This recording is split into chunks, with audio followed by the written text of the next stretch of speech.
Hello everyone, welcome back to Developer's Edge. I'm so excited to be joined once again by our talented creative video producer, Addison Snidel. Hi Addison. Hi, happy to be here. Yeah, this was a fun episode talking with Zach Soares, who's a creative member of our community. I think one of the first times we talked to somebody who's more on the design artist side than the programming side. Zach was a really fun guest to have on this season of Developer's Edge. Our team came to know Zach through an exciting Voxel contest, which is 3D pixel art. He personally loves making art for games and working with programmers, which we also love. I loved hearing that Zach has a degree in urban planning and how it shaped him in his approach to design and design in games. Awesome, well let's hear our great conversation with the talented Zach Soares.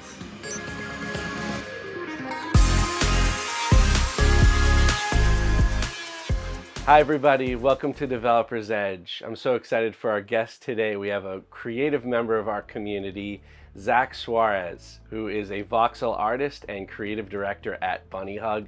Zach, welcome. Hi, it's nice to be here. I'm so excited to talk with you, learn about what inspires you. Tell me about what you do at Bunnyhug. So as creative director and voxel artist, I more or less figure out what game we're going to be working on next, talk to the team, see what everyone's interested in, and then we kind of come up with an idea that we can all take together. And from there, I more or less kind of like start piecing together all the different components of the game that are gonna make what the game is, and direct more or less the creative vision of the game. And as voxel artist, that means I also do the 3D art that's going to be in the game itself. So what is voxel art? How do you get into this? And what have you done with it? So voxel art can be seen as two things. Well, you can consider just voxels and then voxel art, and they come from the same root, which is essentially 3D pixel art. And voxels is kind of like the 3D visualization of points of data in space. In the same way that pixel art works on a 2D plane, voxels is in 3D. And the easiest comparison, obviously, Minecraft, but I consider Minecraft voxel tech and not voxel art because it uses the tech of that point data to generate the worlds that it generates. And then it's just textured blocks on top of that. Whereas typically with voxel art, every dot, every cube, realistically it can be any shape, but cube is a single color and can only be a single color. So that's where its affinity with pixel art is closely tied. You're clearly passionate about voxel art. There's a lot of choices for an artist. A lot of medium to work with and express yourself. And then on the digital side too, there's a lot to choose from. Why voxel art? Well, for one, I tried doing the programming thing and going the route of playing into the tech itself, and it just didn't click. I called it stubbornness or impossibility to surmount the challenges I was facing, but art felt a lot more natural to me. I tried 3D art, I tried pixel art, I tried all of the general avenues that everyone had for video games and stuff, but when I found voxel art, the tool Cubicle was the first voxel tool that I actually found that was full-fledged in the same way Photoshop existed, and it just worked so well for me, and I was like, it's so much easier for me to display exactly what I wanted, and because I can do it at such a low resolution, it was so fun for me to be like, okay, how can I do that at really high resolution and then low resolution, and can I get the same feelings from that? And it just worked.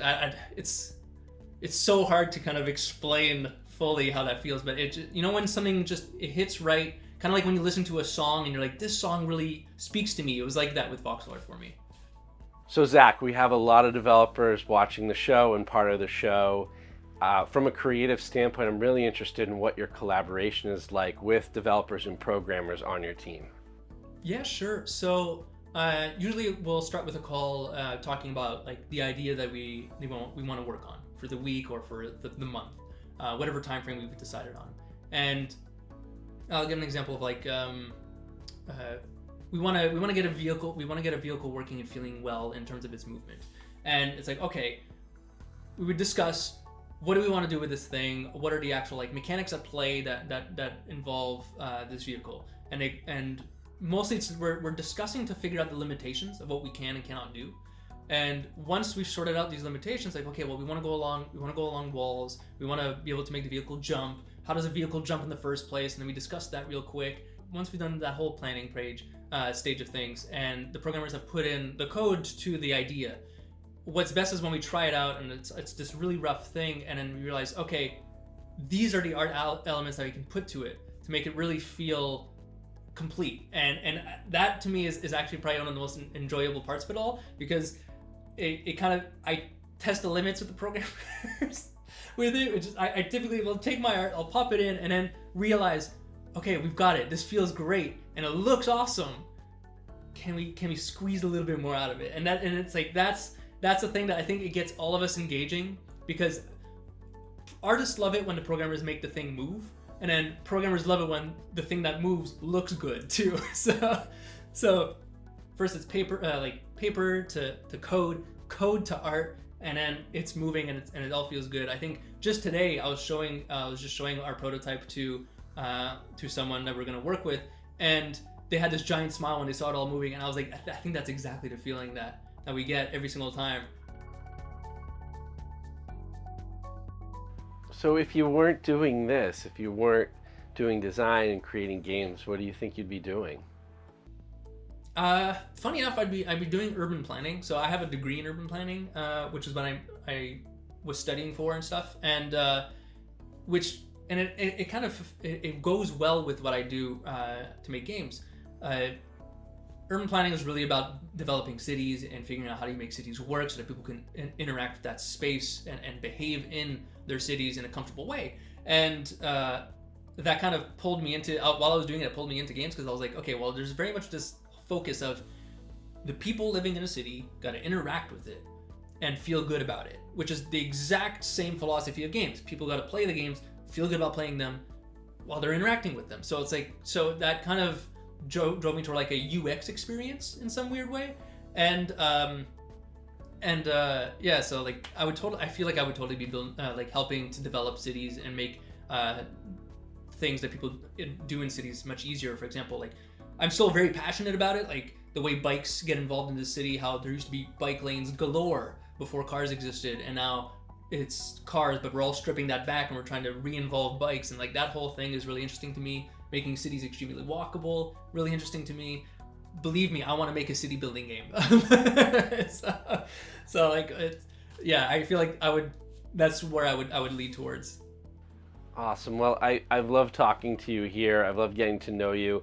I know my team has really enjoyed working with you, and I hope we get to do a lot of cool stuff, and so grateful that we got to come to collaborate around some really cool things of late. So thanks so much for being on the show. No, thank you. I had a lot of fun collaborating together. It was really, really fun, and I'm really excited for everyone to see it.